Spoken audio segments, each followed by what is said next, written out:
مرتبہ حضرت حسن اور حضرت حسین رضی اللہ عنہم کی طبیعت بہت زیادہ خراب ہو گئی، جس کی وجہ سے بخار آ گیا اور گلاوٹ ہو گئی۔ دونوں میاں بیوی نے مشورہ کیا، حضرت علی اور حضرت فاطمہ رضی اللہ عنہ نے، اور ایک منت مانگی کہ اے اللہ، اگر یہ بیماری اچھی ہو جائے، اگر یہ بخار ختم ہو جائے، صحت یاب شفا یاب ہو جائے اگر ہمارے دونوں بیٹے، تو ہم 3 دن کے روزے رکھیں گے۔ ہوا یہ کہ وہ صحت یاب ہو گئے، شفا یاب ہو گئے اور اچھے ہو گئے۔ تو اب جیسے انہوں نے منت مانگی اس کے مطابق 3 دن کے روزے رکھنے کے لیے تیار۔ سحری میں اٹھے، مختصر روٹی اور کھانے کا انتظام تھا، دونوں نے سحری کی۔ حضرت علی رضی اللہ عنہم دن کے وقت میں یہودی کے باغ میں ڈول اٹھایا کرتے تھے، پانی سے ڈول اٹھانا اور کھیت کو پانی دینا، یہ کام حضرت علی رضی اللہ عنہم کا تھا۔ تو آپ روزے کے حالت میں تھے، ڈول اٹھایا آپ نے اور مزدوری کی، اور مزدوری میں جو آپ کو پیسہ وغیرہ ملا اس سے آٹا وغیرہ خریدا اور افطار کا انتظام کیا۔ افطار کا وقت قریب ہے، دونوں میاں بیوی دسترخوان پر بیٹھے ہوئے ہیں، 2 کھجوریں رکھی ہوئی ہے، 2 روٹیاں رکھی ہوئی ہے اور پانی رکھا ہوا ہے اور تھوڑا ستو رکھا ہوا ہے۔ تو ایک سائل نے آواز دی، دروازہ کھٹکھٹایا، افطار کا عین وقت ہے اور یہ دسترخوان پر بیٹھے ہوئے ہیں۔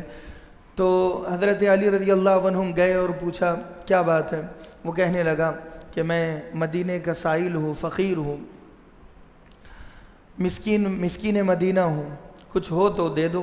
آپ کے گھر کے بارے میں بڑا سنا ہے کہ کوئی خالی ہاتھ یہاں سے لوٹتا نہیں ہے، اس کی جھولی بھری ہوئی ہوتی ہے۔ حضرت علی رضی اللہ عنہم نے مشورہ کی اپنی بیوی سے، حضرت فاطمہ نے کہا کہ دے دو، لہذا وہ سارا افطار کا سامان اٹھایا اور وہ مسکین مدینہ کے حوالے کر دیا، دے دیا، اور دونوں نے پانی سے افطار کیا۔ دوسرا دن سحری آپ نے کی، پانی تھا گھر میں، اس کے علاوہ اور کچھ نہیں تھا۔ جب پانی سے سحری کی ہے، پھر حضرت علی رضی اللہ عنہم وہ کھیت میں گئے۔ آپ تو حضرت علی بڑے طاقتور، بڑے دلیر، بڑے بہادر تھے، کمزور نہیں تھے۔ تو جب وہ یہودی کے باغ میں گئے تو حسب مطابق آپ نے 30 ڈول اٹھائے۔ 30 ڈول میں مزدوری میں کچھ آٹا وغیرہ ملا، اس زمانے میں پیسے نہیں دیا کرتے تھے، سامان دیا کرتے تھے۔ اس نے آٹا وغیرہ دیا، اس کی روٹیاں کچھ بنائی اور 2 کھجوریں حسب مطابق رکھا۔ دسترخوان لگا ہوا ہے، پھر دروازہ کھٹکھٹایا گیا کہ کوئی ہو تو دے دو، میں فقیر مدینہ ہوں، مدینہ کا فقیر ہوں، یتیم مدینہ ہوں۔ اس کے ہاتھ میں ایک بچہ تھا، وہ ایک عورت تھی۔ حضرت فاطمہ نے دروازہ کھولا تو آپ کو رحم آیا، دونوں نے مشورہ کیا، پھر افطار کا سامان اٹھایا اور اس عورت کے حوالے کر دیا، اور دونوں نے پانی سے پھر افطار کر دیا۔ کمزوری اتنی ہو چکی تھی کہ حضرت فاطمہ کے ہاتھ تھر تھرا رہے تھے۔ تیسرے دن جب سحری میں اٹھے اور پانی کیا، 3 دن ہو چکے تھے، پھر یہودی کے باغ میں حضرت علی گئے، طاقت پھر بھی باقی تھی، اور 20 ڈول آپ نے اٹھائے کمزوری کے باوجود، اور پھر آپ کو مزدوری میں کچھ آٹا وغیرہ ملا۔ پھر گھر پر حضرت فاطمہ نے تیار کیا دروازہ، اور دسترخوان پر بیٹھے ہوئے ہیں، پھر دروازہ کھٹکھٹایا گیا۔ کہا کہ میں قیدی ہوں، جیل سے میری رہائی ہوئی ہے، اور آپ کے گھر کے بارے میں بڑا سنا ہے، کچھ ہو تو ہمیں دے دو۔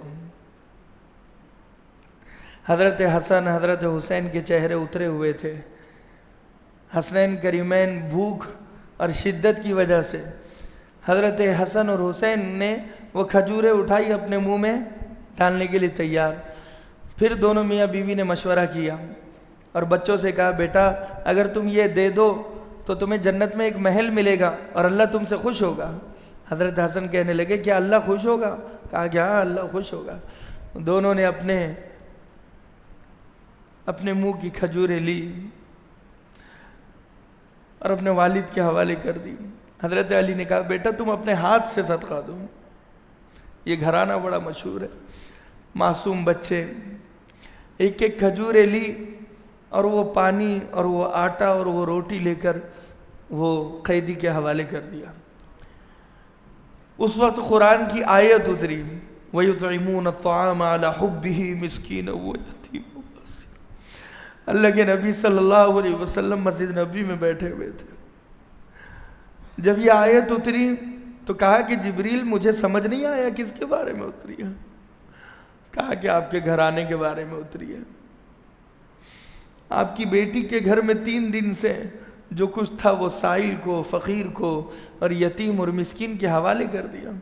اللہ کے نبی صلی اللہ علیہ وسلم کی چیخیں نکلی، اللہ کے نبی مسجد نبوی سے باہر نکلے اور فوراً اپنے بیٹی کے گھر پر دیکھا بھوک کی شدت کی وجہ سے حضرت فاطمہ نے اپنے پیٹ کو پکڑا ہوا ہے، حضرت علی نے پیٹ کو پکڑا ہوا ہے اور دونوں بچے آپ کے گود میں ہیں۔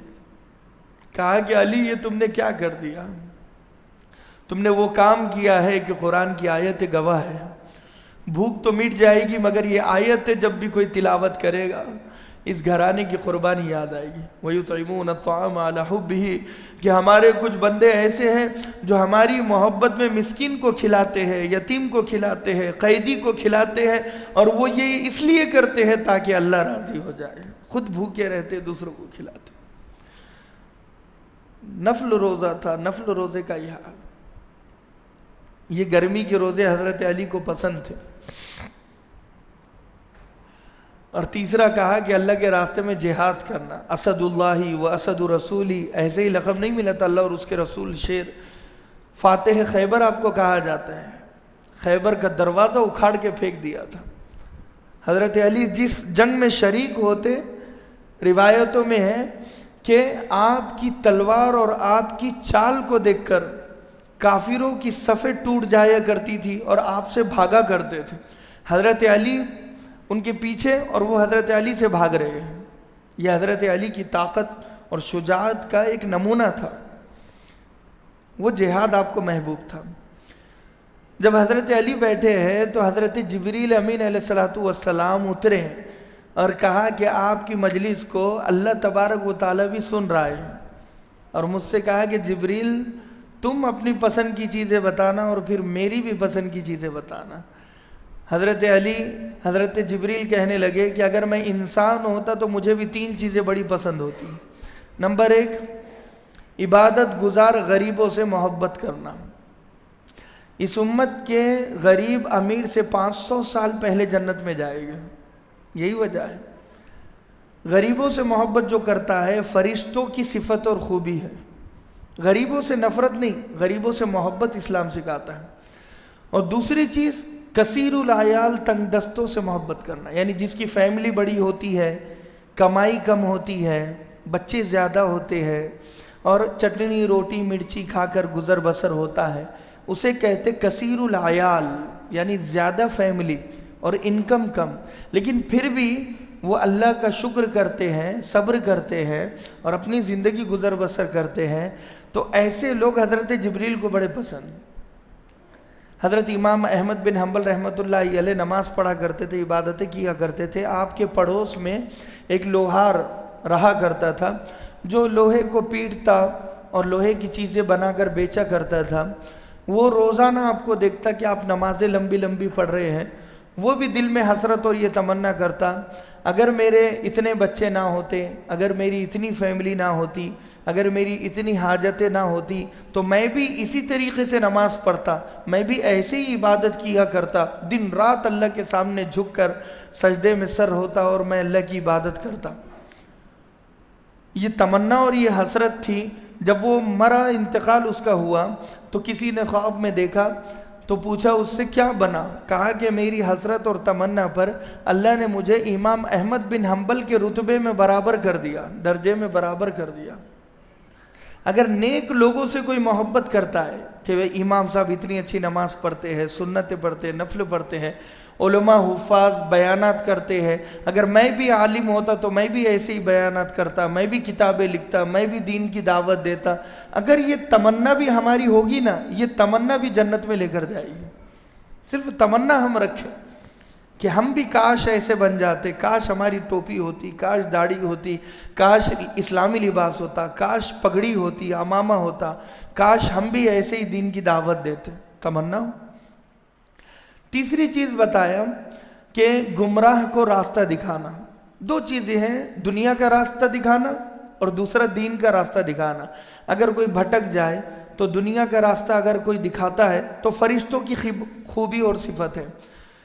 ہوتا ہے کوئی شخص ناندیڑ کا راستہ بھول جاتا ہے، پربھنی کا راستہ